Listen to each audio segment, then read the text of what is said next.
Hello and welcome to another Ask Us Anything Live. With me, Kate R., a senior teacher with Intrepid English. If you hear some strange noises, that is because my daughter Emily is on her summer vacation still, and she is cleaning the floor because I started to clean the floor, but she decided she wanted to clean the floor. So I'm letting her. And it's wonderful. Anyway, so every Friday I go live and I talk about a grammar point, vocabulary point, or pronunciation point. Sometimes it's a question from one of our amazing students, and sometimes it's a question that I think would be really useful for all you learners of English. So today I am going to do, for the next 4 weeks, I am going to do a video on 10 really useful, essential, common English phrasal verbs to learn today to improve your level in English. Sorry, I have the hiccups too, which doesn't help. So English phrasal verbs are not the most popular topic among students, and it's understandable because they're really hard to understand. And if you can't understand them, then they're difficult to use.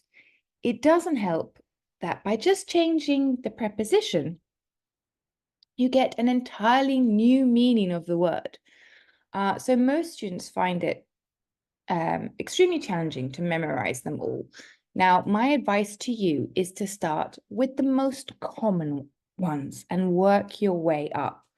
This way, the more you use the common ones, the more comfortable you will be when learning the more advanced ones. And the more comfortable you are with phrasal verbs, then the more you will use them in everyday life and everyday conversations in English. And the more your level will improve. Because in English, native speakers will always use the phrasal verb over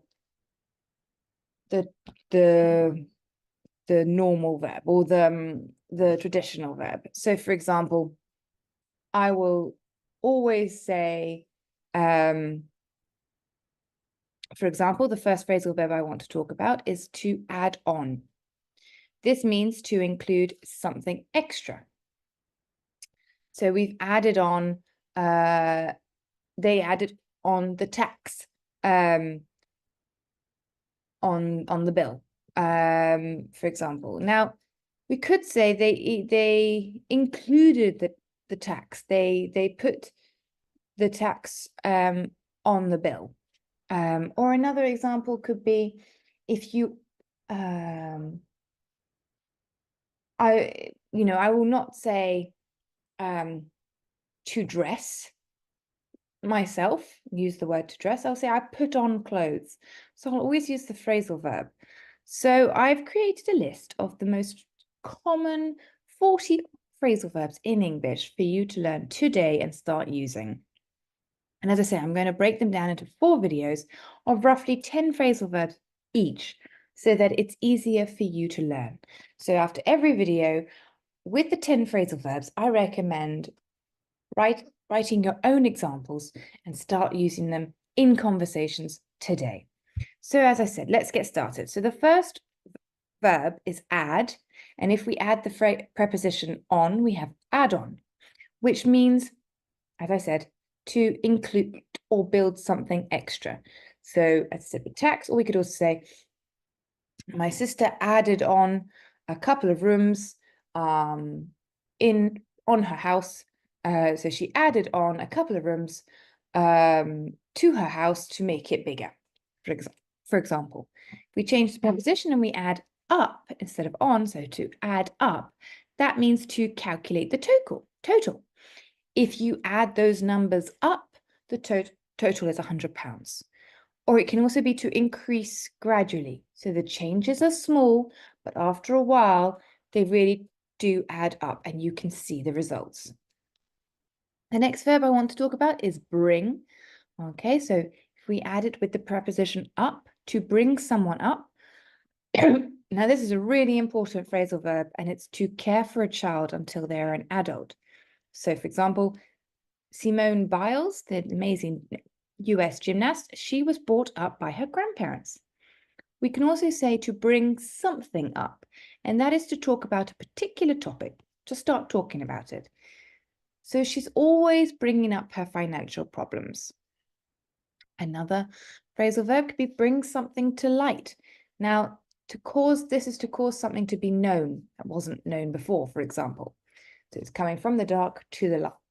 So her research has brought to light new information about how the species has evolved. We can also say bring something to the party. So this is to contribute something of value. So you're adding something valuable to the party. So what does she bring to the party? She brings years of teaching experience to the party. And the next one with bring would be bring someone on. That is to help them improve through training. So her English teacher has really brought her English on. Okay, so it's really improved her English. We can also say to bring something on. Okay, so before it was bring someone on, and bring something on is a different meaning, and it's to make something bad happen. Oh, so that irritating noise has brought on one of his headaches. The next verb is to call.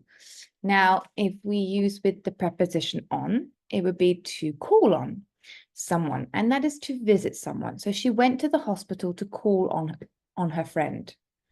We can also use it with the preposition off. To call something off is to decide to cancel an event. So Taylor Swift had to call off her Vienna concerts due to security threats. We can also have to call someone off, and that is to stop someone attacking someone. So for example, he called his dogs off the intruder. He stopped his dogs from attacking the intruder. The next one is to carry.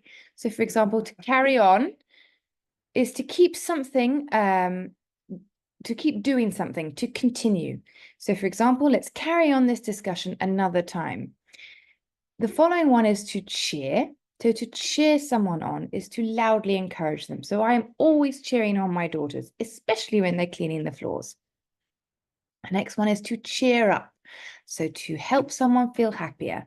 The sunshine always cheers me up. So those are the first 10 phrasal verbs.